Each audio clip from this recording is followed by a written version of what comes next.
தெய்வத்தின் குரல் 4ஆம் பாகம். குருகுலம் கட்டிகாஸ்தானம், குலம், ஷாக்கை, சாத்திரன், சரணம் முதலியன.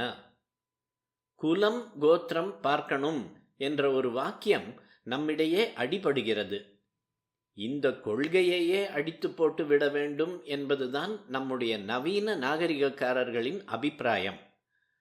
ஒரே ரிஷியின் வம்சத்தினுடைய பல கிளை பரம்பரைகளை சேர்ந்த எல்லோரும் ஒரு கோத்திரம். குலம் என்றால் இப்படி ஒரே கோத்திரமாக இருக்கிறவர்களில் கிட்டின உறவாக ஒன்று சேர்ந்திருக்கிறவர்கள். இந்த குலத்தில்தான் ஆதிகால ஸ்கூல் ஏற்பட்டதாக நான் சொன்னது. அப்போது குருகுலம் என்ற பெயரை விட ரிஷிகுலம் என்ற பெயரிலேயே அது அதிகம் பேசப்பட்டது. குரு சிஷ்யன் என்கிற போது இரத்த பாந்தவியம், இரத்த உறவு அதில் தெரியாமல் உறவுக்காரராக இல்லாத இருவர்களில் ஒருவர் சொல்லிக் கொடுப்பதாகவும் இன்னொருவர் கற்றுக்கொள்வதாகவும் தான் தோன்றுகிறது. ஆரம்பகால ஸ்கூலோ இரத்த பாந்தவியம் உள்ளவர்களிடையே அமைந்த ஒன்றாக இருந்தது. ஆதியில் பிதாதான் குரு என்று சொன்னேன் அல்லவா? தங்கள் மூதாதையான ஒரு ரிஷி கண்டுபிடித்த அல்லது கண்டு கொண்ட ஒரு வித்தியை தங்களுக்குள் அவர்கள் பரப்பி கொண்டதால் அது ரிஷிகுலம் என்று பெயர் பெற்றது. அப்புறம் இப்படி அநேக ரிஷிகள் கண்டு கொண்ட வித்தியைகளையும் மந்திரங்களையும் ரிஷி குலங்கள் பல ஒன்றோடொன்று தொடர்பு கொண்டு பரஸ்பரம் பரிமாறிக்கொள்ளும் காலம் வந்தது. இப்படி கூட்டு சேர்ந்த அநேக குல கோத்திரர்கள் ஒரே விதமான ஆச்சரணைகளை மேற்கொண்டனர். அங்கங்கேயும் இப்படி வேறு வேறாக பல வேறு ரிஷிகளுடைய மந்திரங்களை ஒன்றாக திரட்டி ஒவ்வொரு பிரிவினர் அதை அத்தியனம் செய்வதாக ஏற்பட்டது. இப்படி கொஞ்சம் கொஞ்சம் வித்தியாசத்துடன் ஒரே வேதத்தில் ஏற்பட்ட பிரிவுகளைத்தான் ஷாக்கை, கிளை என்பது. சரித்திர ரீதியாக வித்யாசாலை என்பது வளர்ச்சி கண்டதை பார்க்கும் போது ரிஷிகுலங்களுக்கு அப்புறம் வருவது ஒவ்வொரு ஷாக்கையை சொல்லிக் கொடுத்த குருகுலங்களே ஆகும்.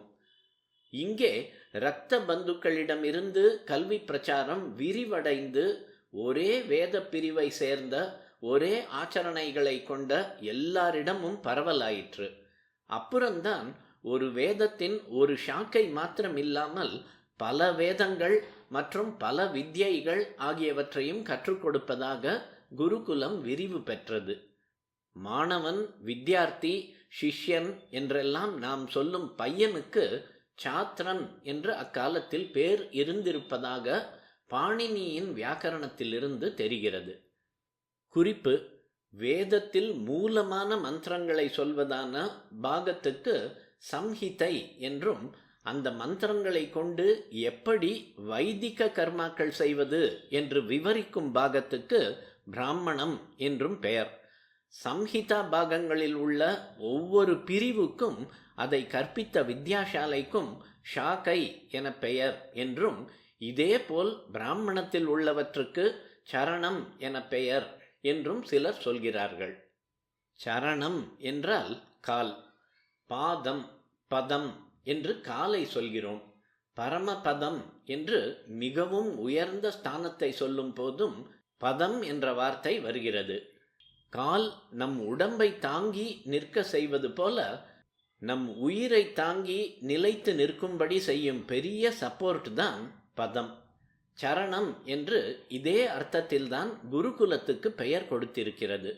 அத்தியாபகர் என்று பொதுவாக சொல்லப்பட்ட டீச்சர் வேத அத்தியாபனங்களில், அதாவது வேத டெக்ஸ்டுகளை சொல்வதிலும் சொல்லிக் கொடுப்பதிலும் கனம் என்னும் முடிவு வரை போனவராக இருந்தால் அவரை ஸ்ரோத்ரியர் என்பதாகவும், இப்படி மூல நூலான டெக்ஸ்டில் தேர்ச்சி பெற்றிருப்பது மட்டும் இல்லாமல் அதன் அர்த்தங்கள், தாத்பரியங்கள் ஆகியவற்றை நன்றாக விளக்கி கூறவும் வல்லவராய் இருந்தால் பிரவக்தா என்பதாகவும் குறிப்பிட்டதாக தெரிகிறது.